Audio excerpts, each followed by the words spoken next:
How's it going, everyone? I'm here with another early morning review. As you can see, it is 7 o'clock in the morning, and I have not slept yet because for whatever reason I do not sleep. I'd be perfect for a wrestler because wrestlers rarely get any sleep, and I don't get any sleep at all, so I'd be perfect to be a wrestler, but I am not. But in this video, I decided to go, well, you can see what the title of this video is, so you know what I'm going to talk about. But, I decided to go on the WWE Network because, to be perfectly honest, I don't usually go on the WWE Network as much as I should be. I know people that have it use it daily, and to be perfectly honest, I rarely use it at all.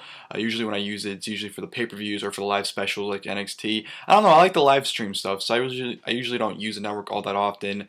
I don't know. I just don't. I feel like the on-demand stuff, like the pay-per-views and everything, I already have some of them, or not some of them, but I have like a good chunk of them, so I don't feel the need to go on the network and watch them when I have the DVDs.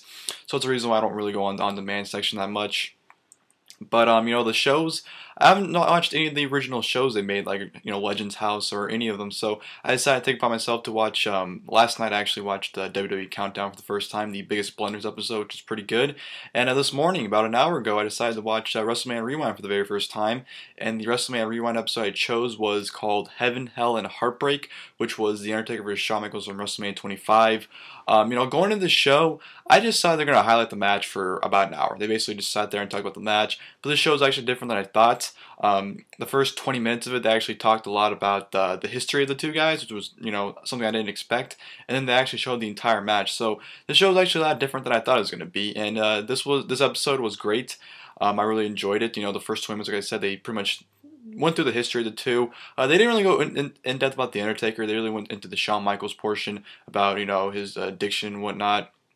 They started off with a nice video package, and they started off with a nice, pretty much recapping how Undertaker and Shawn Michaels were basically the two leaders of the new generation in the mid '90s, when all the big guys were left in the early '90s and the mid '90s is where guys like Bret Hart, Razor Ramon, Kevin Nash or Diesel, Shawn and Undertaker, guys like them started stepping up to the plate, and Undertaker was the pretty much the locker room leader, and he was pretty much the guy on the throne, while Shawn Michaels was like the #1 guy as well, but he didn't care about anyone, he just cared about himself, and that's what the animosity between the two came from. Undertaker didn't like the fact that Shawn Michaels was all about himself, and they were just pretty much they're in the same level of stardom. They were the two top guys, but they just didn't like each other because they're so different, and they pretty much went through the backstory of it. But the thing is, they didn't like each other, but they respect each other's work so much, and that's why they always click so well in the ring. Their matches were every match they had were just pure magic, and their matches are just amazing. I don't think I've ever seen a bad Shawn Michaels vs. Undertaker match. And they went, they showed how they had the first ever Hell in a Cell match, and they talked about the Royal Rumble '98 match, the casket match that Shawn Michaels ended up hurting his back at, ended up hurting his back, having surgery, retiring a few months after that, and '98 was just a very bad time for Shawn. The injury, the drugs, everything was just a very, very bad situation for Shawn.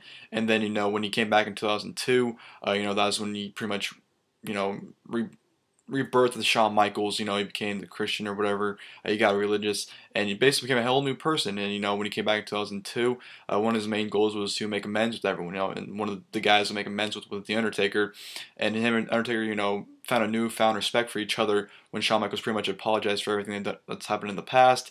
And then you pretty much rewind or fast forward all the way to the Royal Rumble 2007, where the last two guys, Undertaker and Shawn Michaels, and that was the very first time either of those two faced against each other in nearly 10 years. So that was a very big deal for that factor alone, that this is the first time you've seen these guys go at it in 10 years or almost 10 years, and which was awesome. The final two, like, honestly, those two, 2007 main event, oh my god, 2007, it's early in the morning, I haven't slept, I'm sorry guys.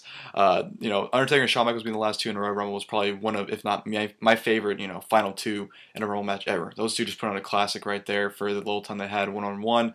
Undertaker, of course, won that Royal Rumble, sorry, and then went on to face Batista at 23, and Shawn went to face Cena at 23. And then, after that, everyone's like, that's the match we want to see, Undertaker versus Shawn Michaels. Just after that classic, final two Rumble bout they had, we had to see this match in the future, which, would lead into WrestleMania 25, when the Undertaker and Shawn Michaels finally had a match. They, highlighted the feud, they showed some promos, pretty much leading up to the match. And then, they basically showed the match, and the whole match in full, which it gets incredible every time I watch it. That's like probably the fifth or sixth time I've seen that match, and it blows my mind every time. And you know, the emotion, the excitement in that match never gets old. My favorite match of all time, in my opinion, the greatest match of all time, and it's just an awesome match. And this episode was a great episode here. Like I said, 20 minutes highlighting basically the history between these two guys, which you know, I learned some things I didn't know. I didn't know that Shawn Michaels and Undertaker didn't like each other because you never guess because they had such great matches. I mean, to me, you'd have to like each other to have a great match. I mean, if you hated each other, you probably would. Well, if you hated each other, you'd probably beat the shit out of each other. But you know, if you didn't like each other, you probably wouldn't be as good in the ring, in my opinion. But the fact that they didn't like each other, you know, in the late 90s to me kind of surprised me. I didn't know that little fact. But yeah, I mean, this WrestleMania Rewind show, this is the first episode I've ever seen, so I can't judge the show and say this is the layout for each episode. I'm assuming it is. But yeah, good stuff here. I'm looking forward to watching more episodes in the future. I will be reviewing more episodes in the future as well. And yeah, hopefully the network, you see a lot more network videos from me because, like I said, I haven't really utilized the network to the full since I've had it. And you know what, I might as well start using it because I'm not paying $10 a month just for the pay-per-views every month because, well, it's a great deal, but it's like, come on, I have all this other footage I can watch too, so I might as well watch it as well. But yeah, that's it for this video. Hope you guys enjoyed it, and until next time, I'll see you guys later.